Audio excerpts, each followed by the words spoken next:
qoysas danyar ah oo ku dhaqan degmada Hodan ee gobolka Banaadir isla markaana tiradooda gaaraysa 300 qoys ayaa waxaa la guddoonsiiyay deeq cunaha oo ka timid Boqor Salmaan isla markaana waxaa loo soo wakiishay deeqdaasi ururka iskaashiga islaamka iyo sidoo kale Golden Gap. Cunadan qoysaska la guddoonsiiyay ayaa waxa isugu jirtay bur, bariis, sonkor, timir iyo sidoo kale saliid.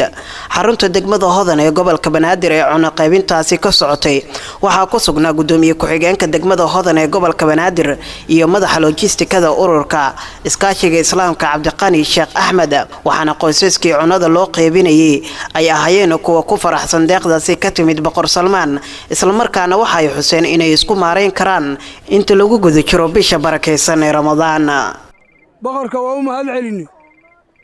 Boqor Salmaan waa u mahad celinay raashinka uu noo soo diray waa helnay bur, bariis, sonkor. waxaan u mahad celinayaa intii waxaana siisay khayr Ilaahay asiyo muraadkoodana Allah u sahlo oo dad iska baahanaanahay oo walaale oo meel iska joogo Ilaahay khayr asiyo khayrka Ilaahay u soo badiyo unukana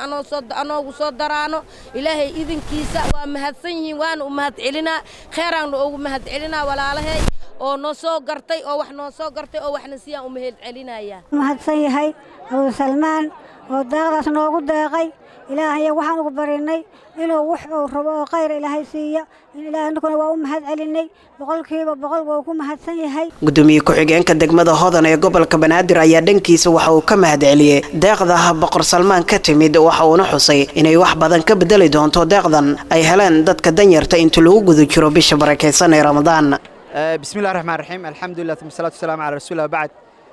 إله ماد إسكاله runtii noo suura geliyay maanta in maaragtay halkaan lagu siiyo 300 oo qof oo danyar oo ku nool degmada Hodan dadka ugu danyaray oo ugu baahi badnaay oo runtii maaragtay way mudnaayaan asleenahay runtii wax weyn ayayna u tahay maanta in xilligan Ramadaanka uu bilaabo raba la siiyo raashin marka saas waxaan kaga mahad celinaynaa hay'adda OIC oo maaragtay kaalin weyn qaadatay oo dadkan soo gaarsiisay raashinka ayadoo wakiilka ah boqorka dalka Sacuudi Malik Salmaan iyo